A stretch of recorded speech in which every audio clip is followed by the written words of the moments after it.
another one through the Spirit and power. Yahweh Shemel Shah. We're gonna start off God giving all honor, praise, and glory to Yahweh, Bahashem, Yahushai, Bahashem, Kakodash. Double honor to the elder apostles of Great Millstone, Ruba and Teach Well, Shalom, to everybody that's tuning in and learning, getting this edification from several brothers doing this ministry from the four corners of the earth, Shalom. And this lesson gonna be entitled, Be Content. You know, just be content. You know, because we're here to serve our captivity and our punishment under these devils. You know, so we're not here for every brother in the camp to be rich and have $1 trillion. You know, we here to serve the Lord. You know what I'm saying? And however the Lord wants us to service, we got to do that, because we coming into some hard times. It ain't gonna be a time to where we can just spend money on our way out of these bad conditions and evil times. We ain't gonna be able to, you know what I'm saying, spend our way out of the coming troubles. We gonna have to endure, you know, and we're gonna start off with this. This book of Proverbs, chapter 30 and verse 8. I'm starting at verse 8. It says, "Remove far from me vanity and lies. Give me neither poverty nor riches. Feed me with food convenient for me." All right, when you get this word convenient, it says Strong's H2706. It says statute, ordinance, limit, something prescribed do. It says prescribed task, right? So let me see, I'm gonna get the root word. It's basically like the same definition as bounds, right?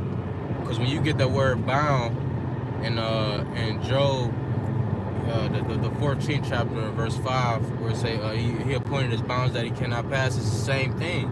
So the Lord only gonna allow us to have as much as he wants us to have. You know, it's the same thing with Esau. You know, he got bounds. You know, he ain't gonna allow him to do so much as, you know, he want to do.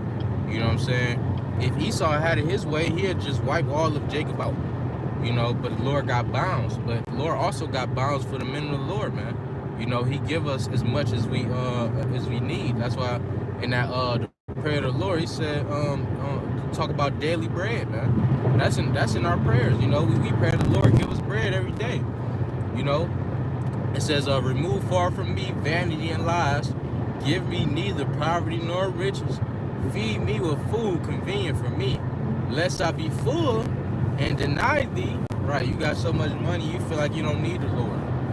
You know, all of these pop stars and stuff, man, they don't call on you. How about Shemel Shah? You know, it says and say, who is the Lord? Or lest I be poor and steal. Right, you here it is. You know the Lord. You at a poor estate so bad that you feel like you gotta rob somebody. It says and take the name of my power in vain. Right, that's what the name of the Lord is for. If you down bad, you're supposed to send up prayers to the Lord. Then he come deliver you. You know, but here it is, you so poor that you know what I'm saying, you feel like you gotta go get it, you know, by way of making somebody else's day miserable. You know? Right. Could you get that Hebrews 15? And I forgot to add on to that, you know, Jake be so caught up in the moment, man. You know, the fact that you will wake up and serve the Lord, you know, you got clothes on your back, a roof under your head. That's a blessing enough alone, man. You know, the Lord ain't put us in America to, like the brother said, to be rich, you know, or to have abundance of things. Now, yeah, the Lord, you know, he blessed brothers, you know, with certain things. He'll throw you a bone, you know, or, you know, he'll, you know, give you a nice car, whatever. But like how Shah said, you know, wherever your heart is, your treasure is, that's where your heart is also, man. So your mind not supposed to be caught up in these things, man. Right. The precept real quick to back you up, if you don't mind. This Matthew 6:25. It said, "Therefore I say unto you, take no thought for your life, what ye shall eat, or what ye shall drink, nor yet for your body, what ye shall put on. Is not the life more than meat, and the body than raiment?" So yeah, right, man. You should be taking no thoughts for, you know, those, you know, things like that, man. Right. You know, especially being materialistic, not having anything, because here it is that you might not have all the finest clothes and the nice jewelry, but the Lord still made it to where you got a roof over your head. You know, you still able to eat, you still able to drink, and you know, you people, you still murmuring, you still complain. Why? Because you want to be like Brad and the rest of these celebrities, man. Be content on what thou hast, man. You know, because all this shit is temporal anyways. But every season, all right, everything is in a season, man, and this shit about to be over with. So ain't no use in you hanging on things that's vain. It says, behold, the fowls of the air, they sow not, neither do they reap, nor gather into their barns. Yet your heavenly Father feedeth them. Are ye not much better than they? Right. So the birds, they don't go out here and prophesy and, you know what I'm saying, or do none of the things that the Lord, you know, set up for his men. But still, they still find the early bird get the worm. You know what I mean? The fish still eat. Everything still gets its portion. How much more so a man of the Lord, man? And it go back to you having faith, man, in the Lord, Yahweh Shah, man. You know, you can't, you know, get upset because you ain't have a meal all day. You know, the Lord is long suffering. You know, you just gotta wait. You know, sometimes to the Lord to show you that blessing, so His name could be glorified, man. I got want to back you up real quick. This is the book of 1 Timothy chapter 6 and verse 8. It says, and having food and raiment, let us be therewith content. But they that will be rich fall into temptation and a snare, and into many foolish and hurtful lusts. And just to add on that, you know, Biggie said that more money, more problems, man. You know, you get some money, now you got more shit going on. You got more stuff to deal with, man. Scriptures also say that the love of money is the root of evil. Oh, well, there it go, man. You know, so, Don, go ahead.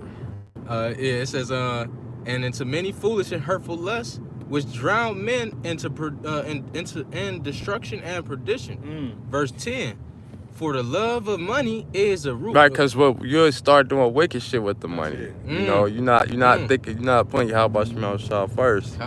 You know, you putting your flesh, you know, the lust of the flesh before that, man. Damn. The Lord said you can't serve the Lord and mammon, man. Meaning your money, man. You can't, you know, be at home and talking about, yeah, man, I did this all on my own, and I robbed a few niggas, and you know, and guess what? Just because judgment ain't executed speedy, you niggas ain't gonna get away from them wicked ass things y'all niggas doing. You know, selling drugs, you know, selling guns and killing people with all of this fucking madness. But guess what? The Lord gonna come down upon you niggas, man. You gotta remember, to be up in this society, you have to do something wicked. You have to do some sellout or some ill ass shit to even be rich in this society, man. Look at these Edomites, man. They benefiting off of what? The bloodshed in the back of our people in slavery, man, which is wicked, you know. So if anybody else, and this they killed, so how much more for a nigga, man? You got to, you know, toss that salad, you know. And do a lot of rituals and sacrifice your family, you know, and all this weird shit, man, to just to have $1 in Brad's kingdom. God, it says, for the love of money is the root. 1 Timothy 6 and 10. For the love of money is the root of all evil, which while some coveted after, they have erred from the faith, and pierced themselves through with many sorrows. Right, like the brother was going into, sacrificing your family, tossing the salad. That's many sorrows, man. You know, but this is the extent that you got to go to just to, you know, be, you know, so-called be something in this world. Could you get that? Yep, I got it. Hebrews 13 and 5, and it reads, let your conversation be without covetousness, and be content with such things as ye have. Right, that's all niggas want to talk about is, man, we're the next lick. You know what I'm saying? Where I'm gonna get this bag and, you know, this and that. You know what I'm saying? Just be content with what you got, man, and the Lord gonna bless you, man. Right. Because being covetous is sin, man. You know, it's okay to be covetous in the aspect of, like, you know, I want something like something similar. I don't want to take it. Right. But if a nigga thinking like, I'm about to take your shit, man, you know what I'm saying? That's become wicked, man. Exactly. That's you know, what that's the mentality of Esau, man. Yep. Yep. No, that's what that nigga did when he came over here and slaughtered the Native American Indians, man, which is the tribe of Gad, man. You know? This is the book of unless brother got something else, we'll close out with this. Go ahead. It's the book of Philippians, chapter 4, and verse 12. Actually, I'll start verse 10 and go to verse 12. It says, "But I rejoice in the Lord greatly, that now at the last your care of me have flourished again, wherein you were also careful, but ye lack opportunity." Right? So he was basically saying, like, he rejoicing that they concerns of him, you know, even though that they ain't get a chance to help him. You know what I'm saying? Because, you know, you got that in this time. Like, it might be a brother, you know what I'm saying? You might need something real bad. You might not even had a chance to help the brother like you want to, man. You know? But these are the type of things you go through. But verse 11, it says, not that I speak in respect of want, right? Like the brothers was saying, you know, we ain't speaking on the aspect of, you know, being too content to the point that we need to feel like we're taking something from somebody. It says, not that I speak in respect of want, for I have learned in whatsoever state I am wherewith to be content. Right, whatever state you in, wherever city you in, wherever country your brother is in, you know what I'm saying? You got to be able to learn to be content. It says, I know both how to be abased and I know how to abound. Everywhere and in all things I am instructed, both to be full and to be hungry, both to abound and to suffer need. So you got to know how to do both. You know what I'm saying? Because the Lord is long suffering. It's about waiting on the Lord. He gonna you know, he gonna give you something and he might take something away. You know what I'm saying? So it's all about what the Lord wants you to have in your life, man. But Lord's willingness to edify to an elect member. The water your how about for giving us a spiritual lesson. I'll close out by saying Shalom and Kwame Yasharala. Shalom. Kwame Yasharala. Shalom.